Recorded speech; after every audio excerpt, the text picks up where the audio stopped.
So the 1911 double stack, or 2011 as it's very commonly known out on the market, has made a really big comeback in the market over like the past 10 years. Now, this BUL Armory Tac Pro 5 here is the latest offering from BUL Armory when it comes to a 1911 double stack.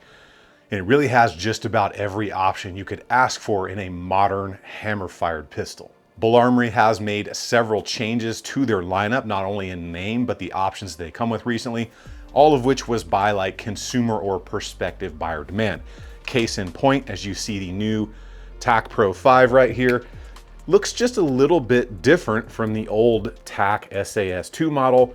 If you look at specifically the fasteners here on the grip and the backstrap safety and all that being silver, different color, apparently a lot of people didn't like that, so BUL went ahead and darked everything out. They also changed the names and the lineups, all of which we're going to go over to make sure that you understand exactly what the new models are and exactly what the options are, because there's steel frame, aluminum frame, ultralight, Tac, and then EDC. Those are the new lineups. Now, this specific model here we're talking about today is the Tac Pro. So the ones that are labeled Tac means that they have the steel frame, and the Pro means that it has that sweet V8 style porting right from the factory on the slide and the barrel.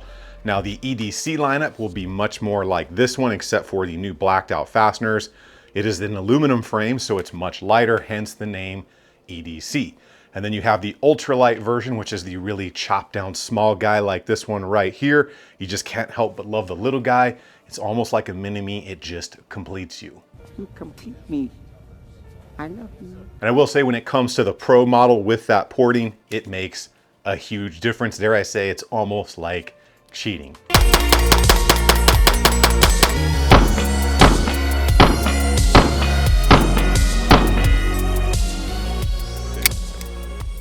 Yes, yes.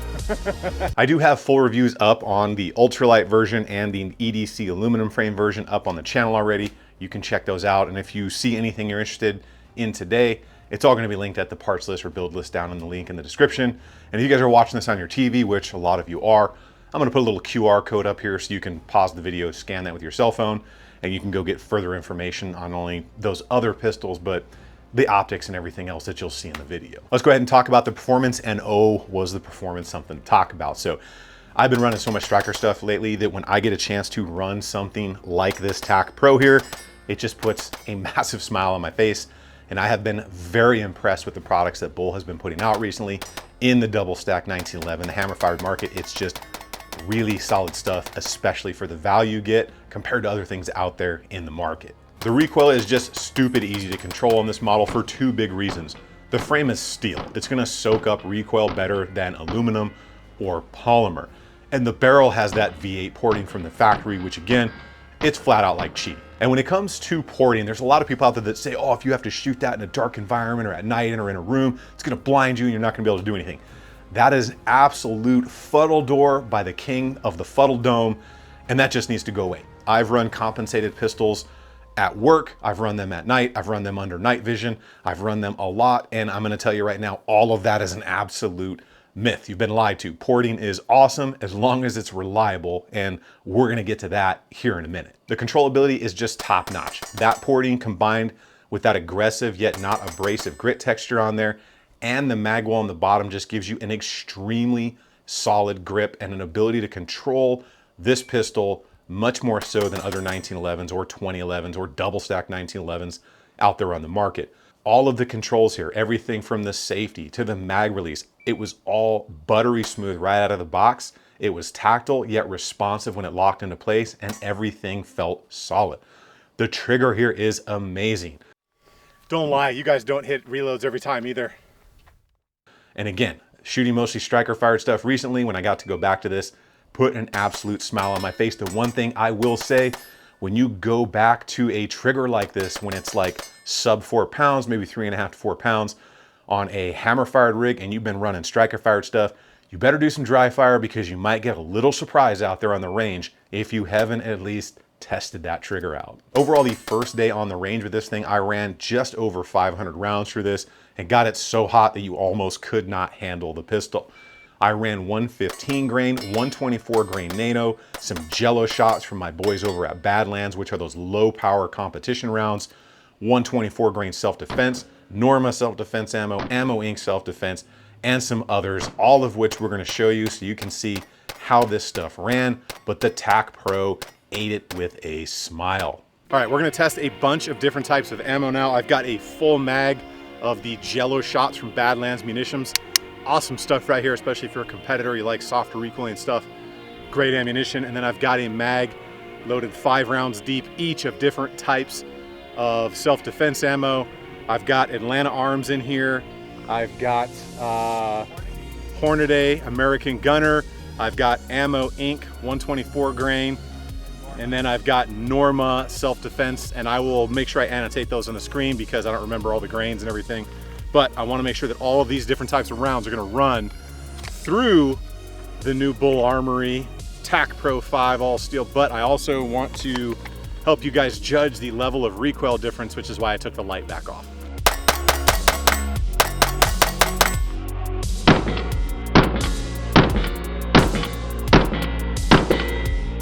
Did I shoot 6? All right, so the next 4 rounds will be the next one.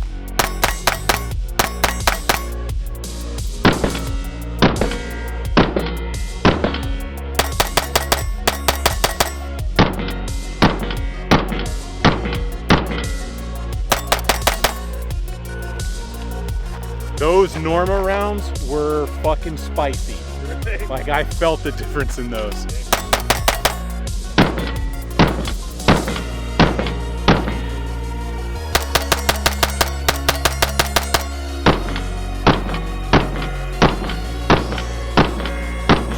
At one point, I thought I did have a malfunction related to the magazine or a failure to feed, but ultimately what it turned out to be was another bad round. Uh-oh. Ruh-roh. Yeah, mag.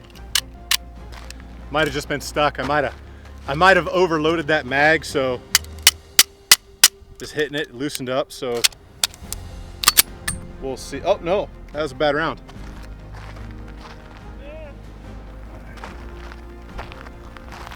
Fucking cheap Turkish ammo. So I don't know what's going on with all this imported or Turkish ammo that's relabeled and renamed after several different companies at this point, but I have just not been able to get through a video or a range session without having some type of either squib or failure or primer failure or underpowered round. It's just been ridiculous. I don't know if you guys are experiencing the same thing out there, but I have not had good luck with any imported ammo recently at all. But after I got that cleared out, I ran a couple hundred more rounds, and me and my buddy Jonathan from Tactical Toolbox, who got a piece of the action as well, we both left the range with a huge smile. Let's talk about what you get with the BUL Tac Pro 5 here, because it is a great value. I am not saying this thing is budget or cheap, but I do think it is a great value. So besides the pistol, these are the big things that you're gonna get, which I think you're gonna find out here in a couple minutes, are gonna separate this in price point by quite a bit from its direct competition. Not something that's meant to be a $1,000 1911, but it's direct competition. So besides the pistol, you are going to get 4 20-round magazines. Yes, I said 4 20-round magazines. So that's nice because usually magazines, double stacks like this, are anywhere from $70 to over $100 depending on the brand. So that is a pretty big amount of savings. You are also going to get 3 different optics plates for this, which are going to cover your major optics from the RMR Delta Point Pro and like the Holosun K or RMSC miniature optics. You'll get a short mainspring pin. That is going to be for the magwell. Should you want to take that off, you need that shorter pin. The guide rod takedown tool, bore brushing kit, owner's manual, range bag. And the 2 things to really keep in mind there are the 4 20-round magazines and the 3 included optic plates, which are going to make a lot more sense when we start talking about price of this compared to the price of its main competitor in the same level. Now, spec-wise on this one, they do come in a 5-inch or a 4 1/4 inch, completely up to you. I like both of them, kind of partial to the 4 1/4 actually, but they will both have stainless steel ported bull barrels, a full-size grip, black PVD finish. Weight unloaded for the 4 1/4 is 32 ounces, and for the 5-inch, it's 35.2, so they are chunky monkeys. And for those of you that need to see all of the specs, enjoy this musical selection.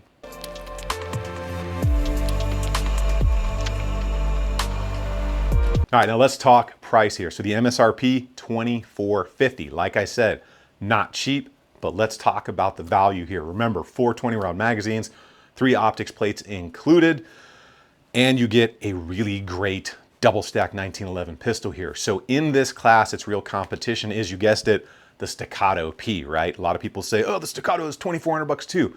No, it's not. So if you add in the cart at the Staccato site 4 20-round magazines and the optic mounting setup that does not come with the Staccato P, you're at $2,950 or like right at $3,000, and you still only get the 1 plate. Now I know some of you aren't gonna care about the additional 2 optics plates that come with the BUL over the Staccato, which doesn't come with any, and that the Staccato does come with 17-round magazines, but when we try to compare price points of 4 20-rounders versus 2, or I can't remember if it's 2 or 3 17-rounders with the Staccato, but no optics plate.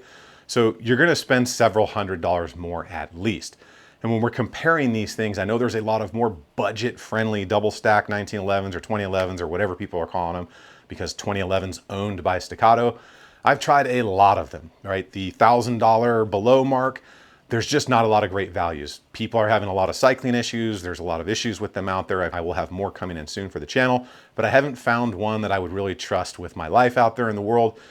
And all the other ones I've trusted from about that 1,500 and up mark up to the 2,400 plus range, it doesn't seem that you're gonna get the same quality, anything under like $1,900, $2,000. There's a breaking point there where you get more machined parts rather than MIM parts.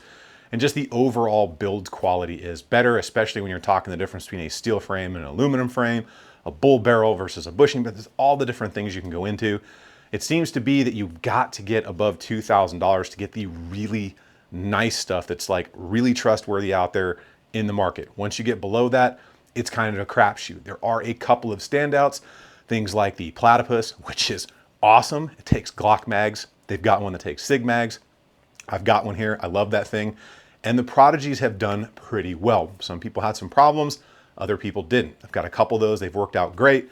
And you can get those things for like the $1,200 to $1,400 mark. So not bad. But again, that $2,000 mark is just a different level of pistol. So were there any other issues, problems that came up, or is there anything that I think personally would need a change on this, especially for the price point?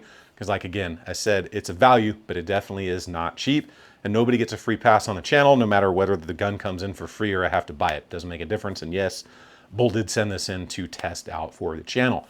There's one thing that I think should probably just be changed on these versions. So when it comes to BUL Armory, they put the same magazine release right here on all of their pistols. And it's really meant to put some kind of like competition, extended or really wide magazine release on, because it's threaded and you can screw those additional parts on there. Well, for a duty style or an EDC style pistol, I really don't see a lot of people putting some massive magazine release pad on there because of the opportunity to accidentally activate it. So at least on these versions, maybe just make an oversized one that's got some knurling or something on it, and I think that would be really nice. Maybe the same pattern that's on the slide stop slide release there, and just make the magazine release the same on these so you don't have to worry about screwing something in, because you're gonna hit it and you're gonna be able to activate it, but there's no texture on the front and it's just round and it's not like beveled nicely or anything. And I think that's the one thing that they could improve upon for the price. And again, we're really reaching here. And I know some people, maybe like 1% of buyers, would put an extended magazine release on there, but I definitely wouldn't for a concealed carry piece or a duty style carry piece, especially like this, because it's just too much of an opportunity to activate it when you put those really big ones on there. Slightly extended, great. Really huge competition style ones, not great for everyday carry or for duty use. There's one other thing that I did notice, and it's specific to the magazine. So if you press really hard, you can get an extra round in there. And then when you pull that round out or you shoot a round or two, you'll get a little bit of that rattle sound in the magazine. That is actually super common on Gen 5 Glock magazines. It didn't cause any issues. It doesn't cause any issues when it happens in the Glocks, but it's just one thing that I noticed.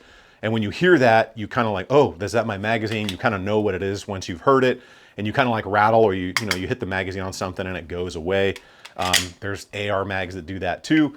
Again, didn't cause a problem. It's something that happens with multiple different manufacturers' magazines out there in the world, but it's just something that I noticed. And when I hear that stuff, it always sticks in my mind. So hate it or love it, let me know in the comments down below. Just don't be a FUD and tell me that porting is gonna blind you in the dark, because it's not. It's just not true. That's such a myth. You guys keep doing it out on the range. Remember, if you stay ready, you ain't gotta get ready. I will see you all on the next one.